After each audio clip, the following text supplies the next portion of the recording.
মুনাফা লুটার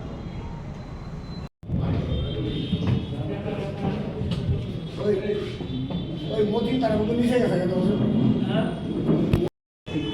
ভূমিকা এই ভূমিকা পালন করেছে আমাদের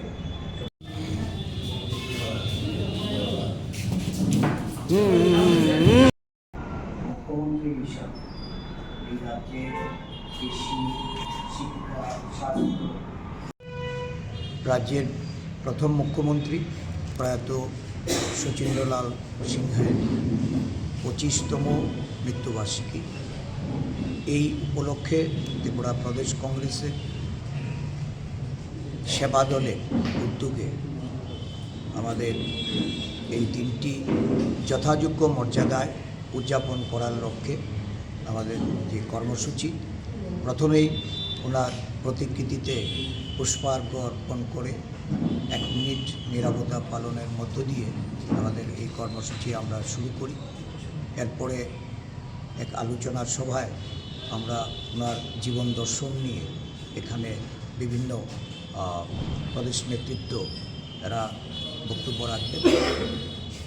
প্রয়াত শচীন্দ্রলাল সিংহ ছিলেন এই রাজ্যে জাতি উপজাতি সমস্ত অংশের মানুষের একজন প্রিয় মানুষ, যাকে সকলেই শচীনদা হিসাবে ডাকতেন বা চিনতেন। ছোট বড় সকলের মধ্যেই উনি শচীনদা নামে জনপ্রিয় ছিলেন। আমাদের রাজ্যে মুখ্যমন্ত্রী হিসাবে এই রাজ্যে কৃষি শিক্ষা স্বাস্থ্য যোগাযোগ ব্যবস্থা সহ মানুষের কর্মসংস্থানের উন্নয়নে যে অনবদ্য ভূমিকা উনি পালন করে গেছেন, আজও এই রাজ্যের মানুষের মধ্যে ওনার প্রাসঙ্গিকতা এটা আমরা অনুভব করি। আমাদের উপলব্ধি যে বর্তমানে জাতি উপজাতির মধ্যে যে বিদ্বেষ তৈরির প্রচেষ্টা চলছে, ধর্মীয় উন্মাদনা, সাম্প্রদায়িক হাঙ্গামা, এগুলি রাজনৈতিক মুনাফা লুটার লক্ষ্যে একটা অশুভ শক্তির যে উন্মেষ, এটাকে যদি আমাদের প্রতিরোধ করতে হয়, মুছে ফেলতে হয়, তাহলে শচীনবাবুর যে আদর্শ, তার জীবন দর্শনকে সামনে রেখে আমাদের সংকল্প গ্রহণ করতে হবে। এই দিনে একটা কথা না বললে হয় না, আমাদের পার্শ্ববর্তী রাষ্ট্র বাংলাদেশের মুক্তিকামী শক্তি যখন সেখানে গণতন্ত্রের স্বাদ পেতে তারা যখন আন্দোলন শুরু করে, যার পেছনে অকৃত্রিম যে ভূমিকা, এই ভূমিকা পালন করেছেন আমাদের শচীন্দ্রলাল সিংহ মহাশয়।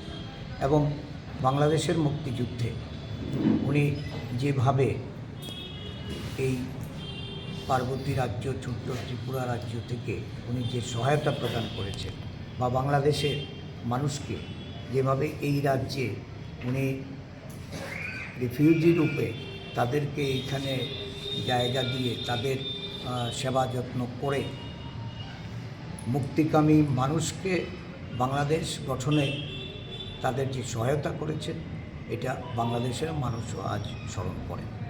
তো এই ধরনের ব্যক্তিত্ব, এটা আমাদের সকলের আমরা অনুসরণীয়।